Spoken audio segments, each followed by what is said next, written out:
Olá, o JR Entrevista começa agora e o nosso convidado de hoje é Marcos Jorge, ex-ministro da Indústria, Comércio Exterior e Serviços do governo Temer. Ele já ocupou o cargo de secretário executivo do Ministério do Esporte, sendo um dos principais responsáveis pela organização dos Jogos Olímpicos e Paralímpicos do Rio de Janeiro em 2016. Marcos Jorge é mestre em administração pública e presidente do Republicanos de Roraima. Muito obrigado pela sua presença aqui, com a sua participação, principalmente na questão pública relacionada aí às Olimpíadas e às Paralimpíadas. Como que o senhor vê o legado que esses grandes eventos esportivos deixaram para o país ou o não legado, né, desses grandes eventos? Obrigado, Tiago. Obrigado, Yuri. É um prazer poder estar aqui com vocês. Olha, o legado olímpico é algo que precisa continuar, de fato, sendo discutido. Principalmente os seus efeitos econômicos, ao longo do tempo, precisa ser medido. Aliás, uma das minhas preocupações foi justamente em discutirmos esse legado, e o fiz, inclusive, quando do mestrado em administração, fazendo um recorte ali sobre turismo, imagem do país e infraestrutura. Ao final e a cabo, boa parte do que se investiu nos Jogos Olímpicos, especificamente e principalmente no Rio de Janeiro, embora os seus efeitos tenham se propagado para outras unidades da federação, inclusive, através de uma pesquisa da Fundação Getúlio Vargas, se verificou que no período da crise de 2015 foi minimizado por conta desses investimentos da construção civil, que é um vetor importante de manutenção e de aumento de mão de obra empregada, né, de recursos que ficam ali circulando na economia. Então, o fato é que a decisão tomada, né, uma década antes, para a edição das Olimpíadas, com as Olimpíadas já em curso, no momento em que eu entro no Ministério do Esporte, havia, de fato, ali um sentimento, até diria, de parcela considerável da população, indagando se seria bom ou não. Agora, lógico, com tudo já em curso, com os investimentos em curso, e a visão que eu sempre procurei adotar de gestão era de quê? De conclusão e de entrega. No nosso período, concluímos essas entregas do Parque Olímpico, ali de Deodoro também, e conseguimos avançar para a realização dos Jogos Olímpicos, que foi um verdadeiro sucesso, embora várias dúvidas pairassem aí sobre a edição dos Jogos. Zika vírus, atentado terrorista, capacidade do país de realização dos Jogos, tudo isso foi superado e tivemos uma excelente realização das Olimpíadas. O senhor lembrou que no momento foi muito importante para a economia, que já estava enfrentando as dificuldades que a gente vê até hoje, né, em 2016, com muitos investimentos, muitas obras, mas e depois dos jogos feitos, realizados, havia uma expectativa de que a gente pudesse ter cada vez mais turistas, essa imagem que o senhor falou do Brasil cada vez melhor no exterior, e a gente conseguisse atrair mais investimentos e fizesse a economia crescer cada vez mais. Isso não veio. Aonde que o Estado, ou o Brasil, falhou nesse processo? Pois é. Nesse contexto, né, o plano de gestão de legado ele é importante, porque além dos efeitos ali imediatos com a realização dos jogos, com o fortalecimento da imagem do país, que também é um legado, é importante que essas estruturas estejam sendo utilizadas para, em conjunto com a Rede Nacional de Esporte, possam fomentar tanto o desporto de base, como também o altíssimo rendimento, que é a última etapa ali da formação dos nossos atletas, para que possamos ter mais campeões olímpicos, mais vencedores nas mais diversas modalidades, e linkando tudo isso com o turismo, né, com investimentos em mobilidade urbana que vieram principalmente para o Rio de Janeiro, mas que com o avanço, né, desse efeito propagador do legado, precisam continuar sendo feitos. Agora, lógico, tivemos uma crise fortíssima em 2015. O que se verificou no Rio de Janeiro é que, especificamente na cidade sede, esses efeitos foram, em parte, mitigados por conta do período da realização dos Jogos. Agora, nós tivemos também uma série de outros desdobramentos depois das Olimpíadas, inclusive impeachment, que, de fato, impactaram também a economia, impactaram o país. Agora, lógico, a gente precisa dar seguimento, né, a esse plano, não só de gestão de legado, mas de avanço dos investimentos no esporte brasileiro. Senhor Marcos, eu gostaria de mudar de assunto agora. O senhor é um integrante do Republicanos, né, presidente do partido lá no estado do senhor, Roraima, e a gente nota que agora o Republicanos está mais alinhado ao governo. Como que o senhor vê a proposta de reforma tributária? Tiago, esse é um tema muito importante. O Brasil é um dos países onde se gasta mais tempo para recolhimento de tributos no mundo. Tá? Tem um relatório do Banco Mundial, que é o Doing Business, que é o relatório de ambiente de negócios, que mede justamente essa burocracia para você fazer negócios, para você trabalhar nestes países. Você abrir uma empresa, né, quanto tempo você leva para pagamento de tributos, entre outros fatores. E o que mais puxou o Brasil para baixo nos últimos anos foi justamente a complexidade de você recolher tributos, de você pagar os impostos. Então, a reforma tributária, se não mais ampla e abrangendo todos os estados, quando mínimo uma simplificação, ela é muito bem-vinda, porque ela melhora o ambiente de negócios, ajuda a atrair investimentos importantes para o Brasil, sobretudo no momento em que nós vamos precisar de uma retomada mais acelerada para a melhoria da nossa economia. Então, sim, é muito importante que o Congresso se debruce sobre essa reforma agora, observando as assimetrias, as diferenças do país. E o texto que o ministro Guedes encaminhou para o Congresso, me parece, numa primeira leitura, que observa justamente essas assimetrias, inclusive com cuidado das particularidades de cada região. Senhor Marcos, mas a gente sabe, por exemplo, que a proposta do governo é para a unificação dos tributos federais, o PIS e a COFINS. PIS e COFINS. E o ICMS é um tributo dos estados, que o próprio governo disse, o próprio ministro disse, inclusive ele esteve aqui com a gente, que vai depender de cada estado, de cada governador, e também dos deputados de cada estado, a forma como agir. E a gente tem os municípios que claramente não querem acoplar a uma proposta de imposto unificado o imposto sobre serviços, né, o ISS.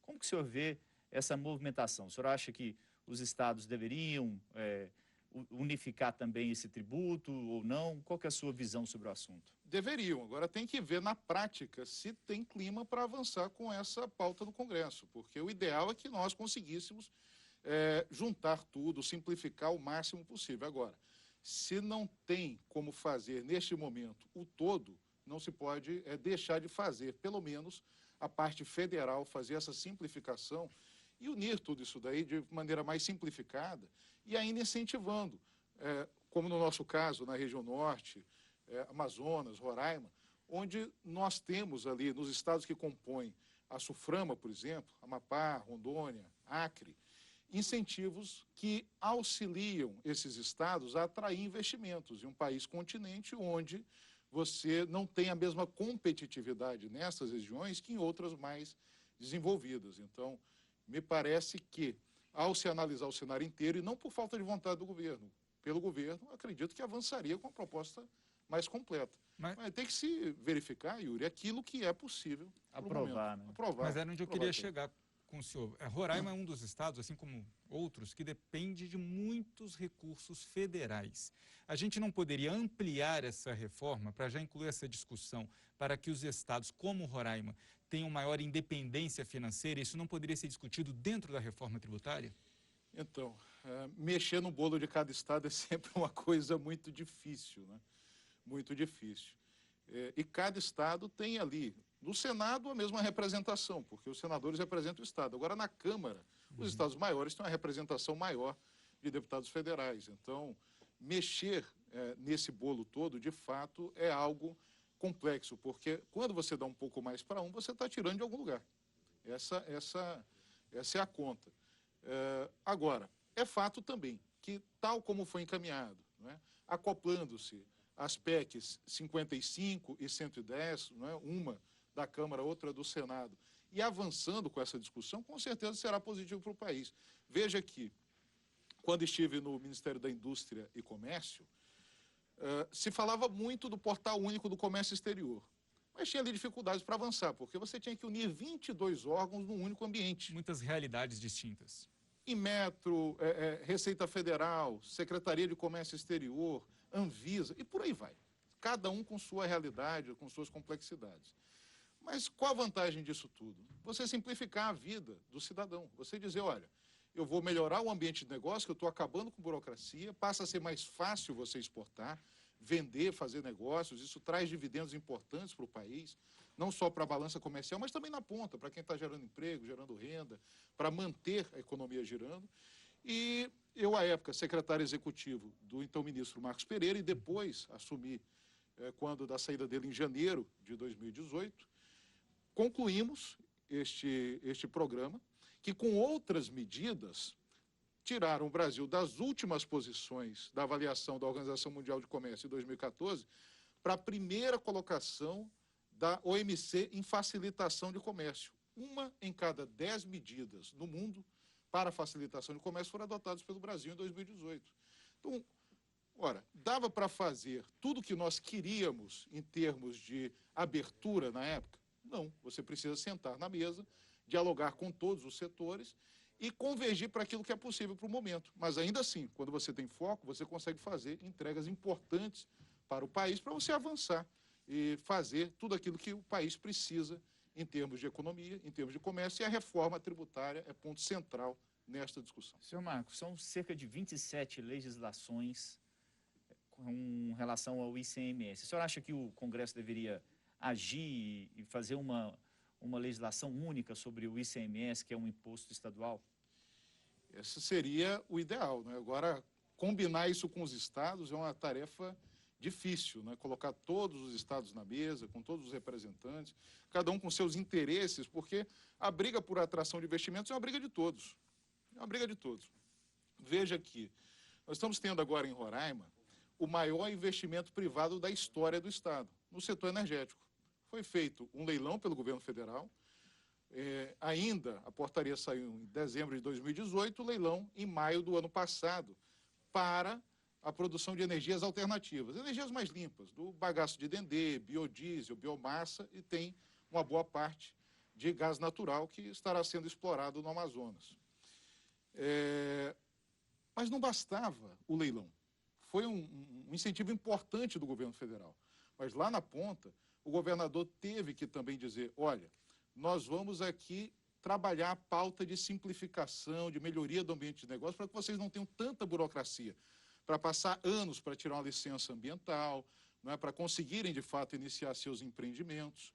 Então, além da pauta do ICMS, também, obviamente, entra ali a visão de gestão de cada unidade da federação. Mas, lógico, quando o investidor vai para o Estado, ele olha qual é a carga, para saber onde é mais competitivo, para que ele possa ter competitividade no mercado.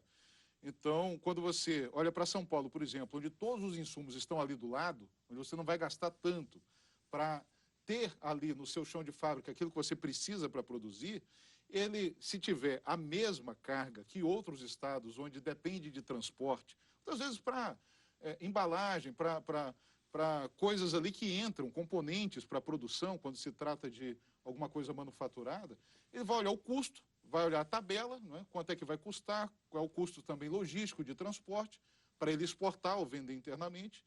E os estados maiores, onde o mercado está ali já presente e tem essas premissas, obviamente, saem na frente. Então, essa é a discussão. Muitos estados findariam não aceitando, porque poderiam perder investimentos importantes. Nós vamos continuar com esse assunto, mas antes, um lembrete. Você pode assistir ao JR Entrevista na Record News às 10h30 da noite, pelo portal R7, no Play Plus, no Jornal da Record, no JR 24 horas, à 00h30 e também nas nossas redes sociais. O senhor falou da falta de atratividade que, às vezes, os estados que estão mais distantes desse público consumidor têm, mas isso não pode acentuar ou tornar ainda mais difícil a situação da guerra fiscal, que no final acaba sendo ruim para todo mundo? Então, Yuri, e me parece que esse é o recorte, né? A União diz, eu vou fazer a minha parte, vou unificar tributos, vou observar aí as diferenças, não é, de cada estado, mas vou avançar na pauta e vou tornar mais simples do lado federal, não é? E estimular também a que as subunidades da federação, os estados, os municípios também avancem com essa pauta da simplificação, me parece que já é um grande avanço, não é? Eu falava aqui, com relação à pergunta do Tiago, do portal único, nós reduzimos pela metade o prazo das exportações. Nós caímos de 13 para 6,4 dias em média cada operação de exportação no Brasil. Então, é uma discussão, creio que muito parecida com o que se discutiu da Previdência. Não é? O que se pode construir de consenso? Não é? Com o que nós sabemos que é importante, né, que tem que avançar, mas também observando a realidade ali das discussões do Congresso, a realidade de cada Estado, qual é o possível de avançar neste momento? Então, penso que o esforço é esse, né, de você conseguir avançar. E sim, seria importante que os estados e municípios estivessem também entrando em uma reforma mais ampla, mas a realidade se impõe e ela não é opcional. Mudando um pouquinho de assunto, o senhor também é ligado à cultura, o senhor já foi vice-presidente do Fórum Nacional de Secretários e Dirigentes Estaduais da Cultura. Como que o senhor está vendo a situação do setor nesse período de pandemia? Está sofrendo bastante, né? Muito, Tiago. Na época que eu fui secretário de Cultura, inclusive, ocupei assento no fórum, discussões importantes, sempre, né, porque nós precisamos preservar a cultura, né, do nosso povo, da nossa gente, dos mais diversos municípios e estados da nossa federação. E este segmento é um segmento que anda para e passo com turismo, não é, que também depende muito ali de eventos, de shows, de apresentações. E, lógico, foi um dos setores mais impactados da nossa economia durante a pandemia. E a gente não sabe quando que vai voltar também ao normal esse setor, né? É importante que os estados planejem, né? Eu, antes de sair da minha última função pública lá no estado, sentei com o Fórum Estadual do Turismo local e planejamos a retomada, né? Deixamos pronto um plano de retomada faseado, com medidas ali de segurança, uso de máscara, álcool em gel, medidas de proteção e também com fases, né, para a retomada, porque, ao final, obviamente, nós não temos ainda a certeza de quando a pandemia vai cessar. Creio que nós dependemos fundamentalmente da vacina, né, para que tenhamos segurança. Mas, lógico, você vai gradualmente retomando atividades, porque a economia também não pode parar, né? As próprias pessoas, pelo que a gente pode perceber, meio que a maioria, pelo menos, né, da população, já está ansiosa ali para voltar para a normalidade. E a gente finda vendo, muitas vezes, até pessoas que se descuidam, né, que não agem de acordo com as medidas de proteção recomendadas. Mas, de fato, é um dos segmentos que mais está sofrendo neste momento, justamente os recortes, não é, que nós temos aí de economia, serviços, né, turismo está ali dentro, e boa parte da cultura também está agregada, né, nesse pacote e está muito prejudicada. Então é importante, para concluir aqui o meu raciocínio, que a Lei Aldir Blanc chegue na ponta de fato, né, que esse recurso que está indo para os estados e municípios chegue com agilidade, porque depende também das gestões municipais e estaduais, para que chegue para os artistas neste momento. E está chegando por último, né, por derradeiro, porque os outros auxílios, inclusive o Corona Voucher, chegaram bem antes do que os recursos agora para a cultura. Muito obrigado. A gente vai fazer um rápido intervalo e na volta nós vamos falar sobre as tratativas do estado de Roraima com a Grã-Bretanha para permitir o escoamento da produção brasileira pela Guiana Inglesa. O JR Entrevista com o presidente do Republicanos de Roraima, Marcos Jorge, volta em instantes.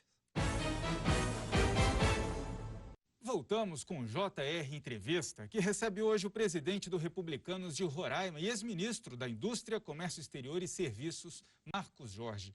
A gente conversou, né, no primeiro bloco sobre mais investimentos ali em Roraima e o Estado também pode ser agora um grande, ali na divisa com a Guiana Inglesa, ele pode ser um ponto de escoamento da produção brasileira de grãos, por exemplo, né? Como estão essas tratativas com o Reino Unido?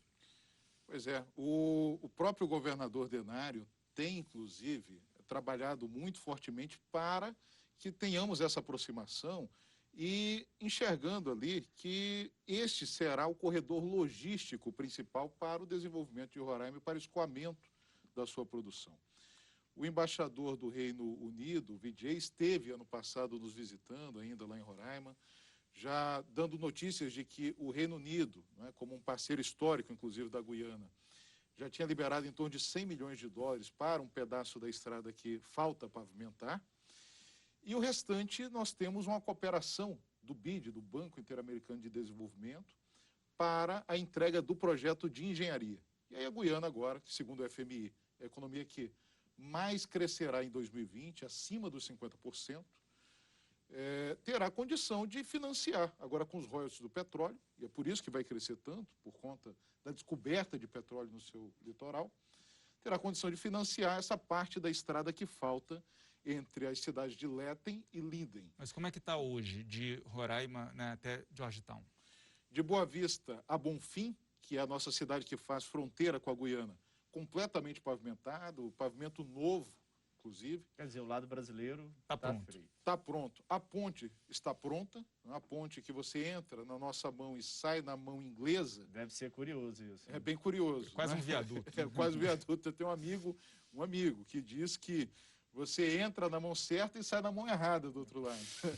coisas da enfim, mão inglesa, né? Do dito popular, que é mão inglesa, né? Lá na Guiana é mão inglesa. E dali até Georgetown, você tem de Linden até Georgetown pavimento e falta um pedaço de pouco mais de 300 quilômetros. Então, mas é terra batida hoje, durante o inverno tem alguma dificuldade. Mas nós estamos a 600 quilômetros ali do porto e bem pertinho do Canal do Panamá. Roraima, que produz soja, exporta para a China, né? Produz arroz também, teria muito mais facilidade. Hoje exporta por onde? Por Manaus. 780 quilômetros até Manaus, sai pelo porto de Manaus, É mais Rio caro? Amazonas. Além da distância, é mais caro? Porque a gente sabe que não é só a distância. Tem taxas, impostos, Toda a né? logística, né? Né? E é mais caro sair, escoar a safra por Manaus do que fazer esse outro trajeto? Sim, porque você precisa, inclusive, de prático para navegar em rio, depois você vai para o mar, tem todo o custo ali de navegação. Além de ser mais perto, já sairia direto no mar, em Georgetown. Então, vai facilitar bastante a vida de quem produz e exporta por Roraima. E com a vantagem competitiva. Nós temos lá maior luminosidade, mais de 12 horas média, dia de luminosidade, que para a produção de grãos é importante. E como Roraima está acima da linha do Equador, quase a totalidade do estado, nós produzimos em período diverso, diferente do restante do Brasil. Então, Roraima produz na entre-safra. Então, nós temos ali um potencial muito grande, já vários investidores indo para Roraima para comprar terras, para começar a fazer seus investimentos no agro.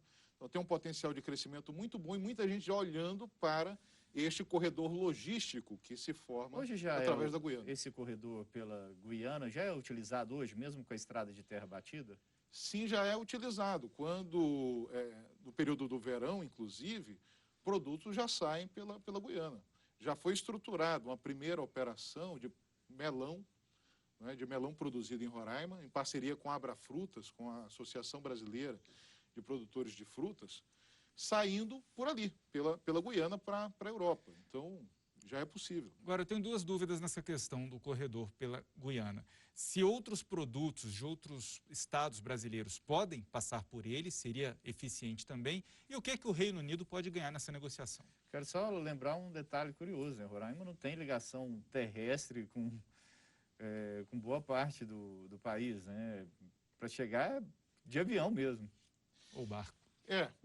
Então, Roraima já pode, né, fazer exportações, já tem feito de alguns produtos. Com relação ao Reino Unido, são as cooperações que você faz entre países, né? Nós temos vários fundos, inclusive. Aqui no Brasil, o Reino Unido investe, inclusive, através de fundos, em vários programas e projetos ao longo dos últimos anos. Inclusive, no próprio Portal Único, uma parte ali das soluções para o portal foram financiadas por um fundo inglês. E qual é o interesse? Você tem relações comerciais que vão aumentando, né, que vão se ampliando. Os países têm essas relações amistosas e cooperações internacionais para o desenvolvimento, principalmente daqueles países menos desenvolvidos, que é o caso da Guiana. Então, é uma discussão que se faz no âmbito comercial também, mas também tem aquele viés de desenvolvimento de países que precisam, né, desse auxílio de países mais desenvolvidos em dado momento. Essa me parece que é a visão, né, da Inglaterra. E especificamente no caso da Guiana, foi país colonizador, né? Hoje a Guiana é independente, mas Roraima vai ter com certeza vantagem competitiva. E lembrando que nós fazemos fronteira com a Guiana, fazemos fronteira com a Venezuela e por terra só conseguimos de fato chegar até o Amazonas. O restante do país, a estrada para Rondônia tem toda essa discussão, inclusive agora, que o presidente Bolsonaro sempre faz, de que vai resolver esse pavimento, e via Pará só por Rio. Bom, vamos interromper só um instante aqui a nossa conversa para fazer um comunicado aqui ao nosso telespectador, que você pode assistir ao JR Entrevista na Record News, às 10h30 da noite, pelo portal R7, no Play Plus, no Jornal da Record, no JR 24 horas, à meia-noite e meia, e também nas nossas redes sociais. Senhor Marcos, já existe, assim, algum levantamento de quanto pode ser incrementada a economia lá do estado de Roraima, com essa possibilidade de um melhor escoamento da produção via Guiana, né, inglesa? Então, vou aqui voltar um pouco a 2018. Roraima foi o primeiro estado que sofreu intervenção federal do país, plena. Tivemos na segurança do Rio de Janeiro, mas Roraima sofreu por falta de capacidade financeira. Com esse trabalho que foi feito a partir de 2019, e aí eu me incluí na condição de secretário de Planejamento e Desenvolvimento, eu volto daqui de Brasília para Roraima para ajudar o governador no momento em que o estado estava passando por dificuldades. Conseguimos, em 2019, equilibrar a economia do estado fechando as contas. Lá tinha bloqueio judicial para assegurar o 10º dos poderes, que é aquele dinheiro que vai mensalmente da fatia de cada um dos poderes. O servidor estava com meses atrasado, não recebia 13º. As parcelas ali da Previdência também não estavam sendo repassadas, secretarias acorrentadas, enfim, verdadeiro caos. E isso motivado, inclusive, quando da intervenção, pela insatisfação dos próprios servidores, que disseram, olha, a gente não aguenta mais, a situação está muito ruim. Em 2019, fizemos um trabalho forte de melhoria do ambiente de negócios, de estímulo às exportações, missões ali nos vizinhos para incrementar as exportações, e o resultado disso? Crescemos 10 vezes as exportações em 2019 em relação a 2018, no estado de Roraima. Crescemos 27% a arrecadação, maior arrecadação dentre as unidades da federação em 2019, maior geração proporcional de empregos à população, 2,5 vezes a média nacional. E isso aproveitando os efeitos econômicos multiplicadores ali do que estava sendo atraído, tanto de investimentos como também de gestão. Então, para que nós tenhamos esses mesmos efeitos nos próximos anos e aproveitando esse corredor logístico, pois não. A gente vai te pedir só um instante e a gente vai continuar esse assunto no próximo bloco, não é isso, Yuri? É isso mesmo. Não saia daí. A gente faz um breve intervalo e na volta a gente continua a falar também desse assunto e da exploração de petróleo em Roraima. Que está com a gente aqui hoje é o presidente do Republicanos no Estado, Marcos Jorge. Nós já voltamos, não sai daí. A gente está de volta com o JR Entrevista e nosso convidado de hoje é o presidente do Republicanos de Roraima, Marcos Jorge. Vamos continuar então o assunto que a gente teve que interromper. Então quer dizer que o senhor vê uma janela de oportunidade, principalmente se comparando aos resultados que vocês já obtiveram. Exatamente. Então, para aproveitar esse corredor logístico da Guiana, obviamente que precisará ali de visão da gestão também nos próximos anos, né? Tanto na capital como também no estado de Roraima, porque se esses efeitos não forem bem observados ali ao longo dos próximos anos, poderemos perder oportunidades importantes para o estado. Agora, a gente tem que lembrar que a Venezuela já tem uma grande produção de petróleo. É um dos principais players mundiais de petróleo. Foi descoberto agora na Guiana Inglesa também muito petróleo. E em Roraima, temos petróleo também? Pois isso daí é algo, né, também a ser ainda investigado melhor, pesquisado Tem que ter investimento. Tem que ter investimento. Existem pesquisas? O senhor tem informação disso? Não tem informação de pesquisas recentes de petróleo em Roraima.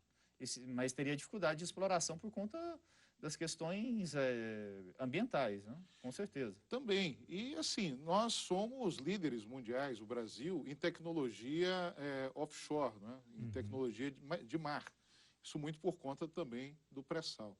Então, o que se está explorando na Guiana, diga-se de passagem, é petróleo em alto mar. Então, já para exploração em terra, são tecnologias, não é, que o Brasil também domina, mas que demandam investimentos também importantes para a exploração. Então, o ideal é que tivéssemos aí, sim, uma ação do Ministério de Minas e Energia para investigar, não só em Roraima, mas também Inclusive outros minérios também, né? outros minérios também. Agora, o Roraima tem muita terra demarcada, né? Nós temos lá mais de 70% do estado que não pode ser utilizado para a exploração. Terras indígenas, né, que são mais de 40%, temos aí também áreas de APP, flonas, florestas, né, para a população, para quem está nos assistindo entender melhor, quer seja estaduais, federais, que são as reservas extrativistas, enfim. Então, é um estado muito demarcado e que depende, e essa é uma outra grande discussão, da atenção da União para que nós tenhamos ali a melhor exploração possível das terras remanescentes para a produção no estado. Eu gostaria de falar um pouquinho também do Fundeb, o Fundo Nacional de Educação Básica. O estado de Roraima não recebe esses recursos, por quê? Porque o coeficiente que define quem deve receber complementação da União ou não, calcula a quantidade dos recursos versus a quantidade de alunos. Então, os estados têm que reservar 20% do seu fundo de participação estadual, 20% da arrecadação de ICMS e outros tributos, e isso compõe também com o fundo de participação dos municípios, para esse Fundeb. Então, são 27 fundos, um em cada estado. Quando você faz a divisão pela quantidade de alunos, fica de fato elevado ali a média, né, que você tem de recurso por aluno. Mas Roraima, por exemplo, tem suas especificidades. Nós temos 16% dos nossos alunos indígenas. Roraima é o segundo estado que mais tem comunidades indígenas no Brasil. Ou seja, um aluno lá custa muito mais caro do que um aluno aqui, por exemplo. Muito mais caro. Para vocês terem ideia, são 399 escolas para atender esses 16% de alunos indígenas. 394, portanto, 5 a menos, para atender o restante da rede básica de ensino. Muito obrigado pela participação aqui com a gente, pela entrevista. O JR Entrevista fica por aqui. Lembrando que você pode assistir ao programa na Record News às 10h30 da noite, pelo portal R7, no Play Plus, no Jornal da Record, no JR 24 horas à 00h30 e também nas nossas redes sociais. Senhor Marcos Jorge, mais uma vez, muito obrigado pela sua presença. O JR Entrevista fica por aqui e a gente se encontra numa próxima. Até logo.